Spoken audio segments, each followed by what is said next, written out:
Une société de téléphonie mobile a décidé de me pourrir complètement la vie. Il y a de cela environ 1 mois et demi, je me suis rendu dans une agence de téléphonie mobile. Il était question pour moi de souscrire à une puce marchande. La puce marchande, c'est une puce que les sociétés utilisent généralement pour se faire payer. Donc la puce marchande est beaucoup plus réservée aux entreprises, aux sociétés qui ont des clients et qui voudraient faire parfois des transactions par voie mobile. Donc je me suis rendu là-bas justement parce que auparavant, tous mes clients, lorsqu'ils voulaient payer un service chez Tami Jardin, ils le payaient à mon nom. Et donc il était question pour moi donc de prendre la puce marchande qui porte le nom de Tami Jardin, de telle enseigne que si demain un autre client a besoin d'un service, on lui communique juste le numéro de la puce marchande et il effectue le dépôt là-bas et c'est Tami Jardin qui s'affiche sur son écran. Donc ça permet au client d'avoir confiance, de prendre confiance et de fidéliser aussi le client.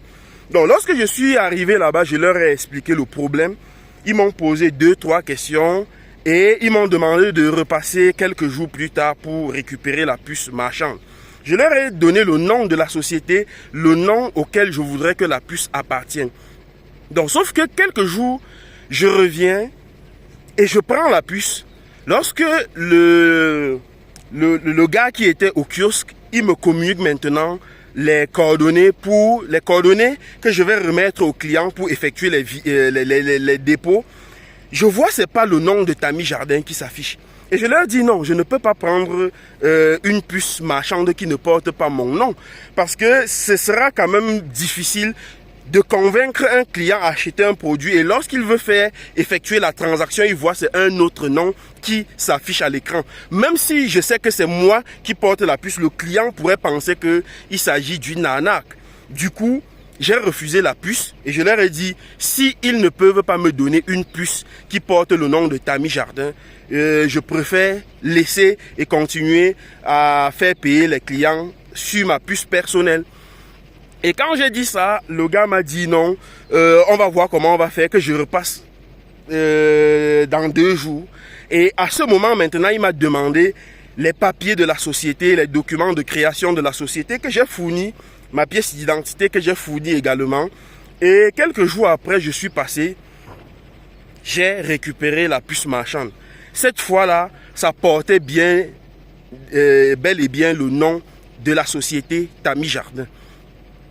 Maintenant, je lui ai demandé comment on fait donc pour retirer l'argent dans la puce marchande. Il m'a donc expliqué que dans la puce marchande que j'ai, lorsque j'aurai besoin de retirer l'argent à l'intérieur, il faut que je sache que la société de téléphonie mobile aura droit à 10%. Ça veut dire quoi? Ça veut dire que si par exemple j'ai 1 million dans ma puce marchande, la société va retirer 10 000 francs et me remettre 990 000 francs. 990 000 francs, qui représente 90%. Voilà, on va me remettre ça. Donc, j'ai validé cela. Et ils m'ont dit que je devrais donc retirer l'argent auprès de telle banque. Voilà, j'ai pris ma puce et j'ai commencé à communiquer le code de cette puce à mes différents clients. Et ils effectuaient bel et bien les virements là-bas.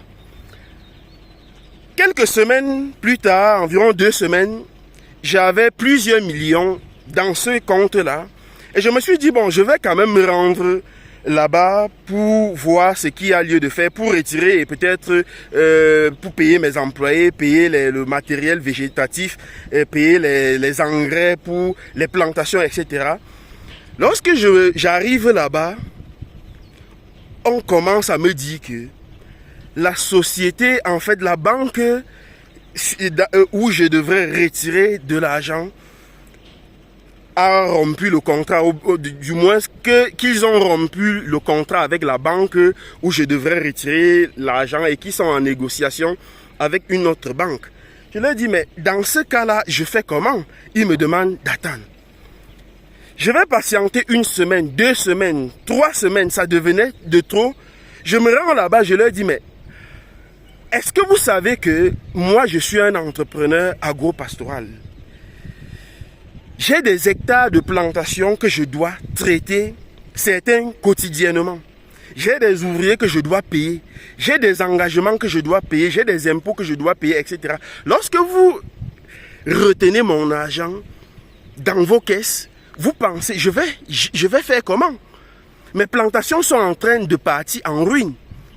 Et entre-temps même, ma santé n'était pas au beau fixe. Parce qu'on devrait m'opérer à l'hôpital. Et je leur ai dit, mais je suis là, je ne me sens pas bien.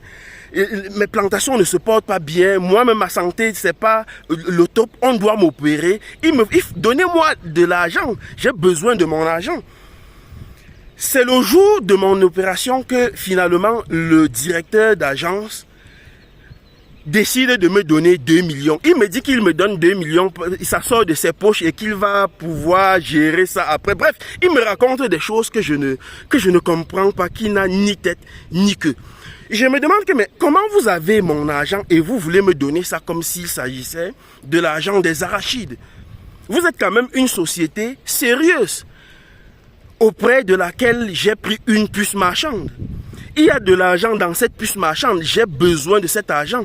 Remettez-moi cet argent. J'en ai besoin. Donc, ils m'ont versé 2 millions. C'était le jour où on m'opérait parce que j'étais parti là-bas. Finalement, après avoir haussé le ton parce que j'étais agacé, finalement, le chef d'agence m'a donné cette somme. Je suis parti. Étant à l'hôpital, lorsque je suis sorti de la salle d'opération, le lendemain, quand je reprenais mes formes, j'ai recontacté ces responsables-là. Et parfois, tu les contactes, ils lisent les messages, mais ils ne répondent pas. Pour dire qu'ils s'en foutent. Alors, je ne sais pas si vous qui avez la puce marchande, vous souffrez le même calvaire, ou vous avez votre argent dans la puce et qu'on refuse de vous donner cet argent-là. Moi, je ne comprends pas. Moi, je ne comprends pas parce que c'est sidérant, ça m'étonne. Je ne sais pas comment on fait pour garder l'argent d'un investisseur dans ses caisses pendant plusieurs semaines, presque un mois, plusieurs mois, et on refuse de payer à ce dernier.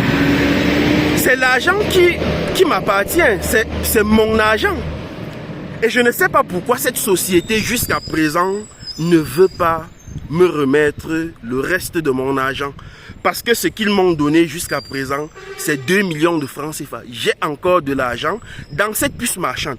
S'ils n'ont pas encore négocié avec la banque auprès de laquelle je dois récupérer mon argent, mais bien, ça ne m'engage pas. Ça ne m'engage pas. Moi, j'ai besoin de traiter mes plantations, de payer mes ouvriers, de payer toutes mes charges. J'ai besoin de ça. Donc, je ne sais pas si parmi ceux qui vont écouter cette vidéo, il y a des personnes parmi vous qui sont victimes d'un tel truc. Si vous êtes victime d'un tel truc, laissez peut-être un commentaire pour me dire comment vous faites pour récupérer votre argent, surtout de la puce marchande auprès de ces sociétés. Parce que moi, j'en ai ras-le-bol. J'ai énormément patienté. Je suis allé dans cette agence plusieurs fois.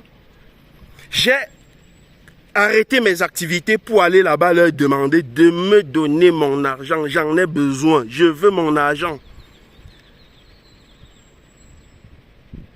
Alors, je ne sais pas si dans un pays comme ça, là, on doit martyriser des personnes, on doit martyriser les entrepreneurs comme cela. Est-ce que dans un pays comme ça, là, on doit confisquer l'argent des entrepreneurs, confisquer l'argent d'un entrepreneur qui est sur le terrain, qui travaille et qui a besoin de payer certaines charges qui sont quotidiennes, mensuelles, etc. Est-ce qu'on doit punir les gens à ce niveau-là? Donc, je fais cette vidéo pour tirer la sonnette d'alarme afin que cette société-là me donne mon argent.